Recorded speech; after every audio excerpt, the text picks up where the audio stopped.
It's a college football playoff edition of Hicks 5-minute picks. 4 first-round matchups. Who's going to win and who's going to give their fan base a very Merry Christmas? Let's find out. First game we got comes on Friday night. 10th seeded Indiana at number 7 Notre Dame Irish 7.5-point favorites.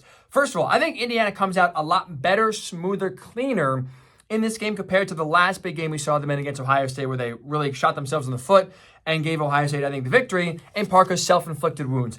I think they come out with a much sharper game, ready to handle the spotlight of the moment. That's first and foremost here. Now when it comes to actually what's going to happen on the field, this is a strength-on-strength matchup here, meaning number 1, Indiana's rush defense, number 1 in the country, taking on Notre Dame's rushing offense, 10th in the country, led by Jeremiah Love and Riley Leonard. Who wins that matchup? I think Notre Dame. Barely think they're able to come out on top here. I think Indiana's going to do a good enough job slowing them down and not get trounced all over. But I think that rush offense, in the end, is just a little bit better for Notre Dame. The Irish have success on the ground like they've had all season long.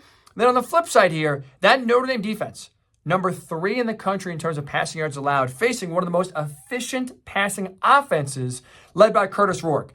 I think Notre Dame's defense has success here, in part because we've seen with Rourke now, and in this Indiana passing offense in their 2 biggest games of the year, Ohio State, but also the week before against Michigan. Look at some of the numbers here. Rourke completed 54% of his passes for a combined 274 yards, 2 touchdowns, 2 turnovers.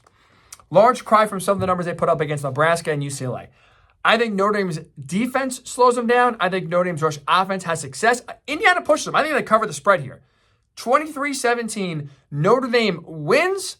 Indiana, though, I think, puts up a respectable effort. They do cover. Let's go to Saturday. 11th seeded SMU taking on number 6 Penn State. Nittany Lions, 8.5-point favorites here. Another strength, right? SMU's explosive offense, led by Kevin Jennings, who really is like a mini Lamar Jackson, who's able to extend plays with his legs, very capable passer and runner. This SMU offense is go, go, go, go, go. They snap the ball with like 30 seconds left on the play clock. They want to up tempo, push the pace, leave the defense on the field. Taking on a Penn State defense that is built to slow down the likes of SMU's offense. Penn State's not the toughest defense in the world. What they are, though, is one of the fastest. They can run sideline to sideline with anybody. I think they had the speed to match and slow down SMU's offense. And on the flip side, I think Penn State has the strength and explosiveness to take advantage of SMU's rush defense, which is one of the best in the country. But the last time we saw Penn State on the field against Oregon, they nearly ran for 300 yards. I think that rushing offense continues in this game. I think Penn State wins. They cover 31-20. The Knits make the Mustangs look like the Mules in this one. All right, Saturday afternoon, number 12 Clemson, number 5 Texas Longhorns, 12-point favorites. On paper, this should be a blowout. When you look at Texas's elite defense, I don't think Clemson's offense will be able to have a lot of success going against that unit that is strong and deep in all 3 levels. Texas's offensive line, playmakers, receivers, tight end, even quarterback, they have the advantage across the board. You probably know where I'm going, though. The reason why this will not be a blowout, the reason why I think Clemson covers is because of one man, Quinn Ewers, who in one throw can make one of the most ridiculous plays you ever see in all of college football and put it just on a line in a window that no other quarterback in the country can make. But in the next throw he'll make, it's one of the worst turnovers you ever see, bad decision-making, and all of a sudden it now opens the door for a team that really had no chance to win this game to all of a sudden be in it and maybe win. Quinn Ewers is Dr. Jekyll, Mr. Hyde. It has to be so infuriating for a Texas fan to watch him every single week with his talent, but then the continued mistakes. In 11 starts Quinn Ewers has made this year, he has 13 turnovers. I mean, you look at Clemson's defense, what do they do better than anyone?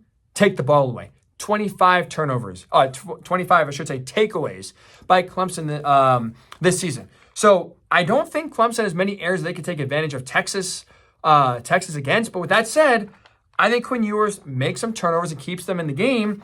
Give me Texas 27-17. Horns win. Clemson, though, does cover and keep it close. Finally, Tennessee, Ohio State, Buckeyes at home, 7-point favorites.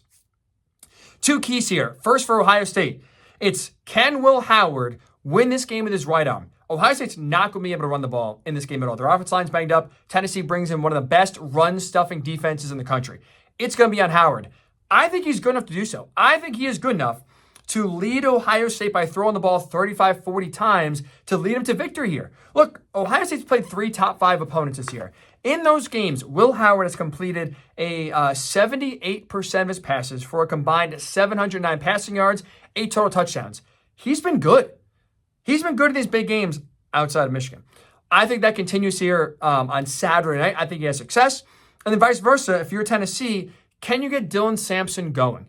Because the one thing Tennessee I don't think can do in this game is win the ball by throwing.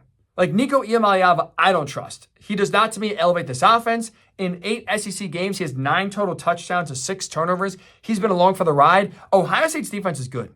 And I think they can limit, not slow down, not shut down, limit Dylan Sampson, who's one of the best running backs in all of college football. So I think Tennessee's going to have trouble moving the ball offensively. And I think in a lower scoring game, Ohio State does just enough at home to win. Give me the Buckeyes 2017. They win. Tennessee does cover here in a defensive struggle in Columbus. It's playoff time. Enjoy the games.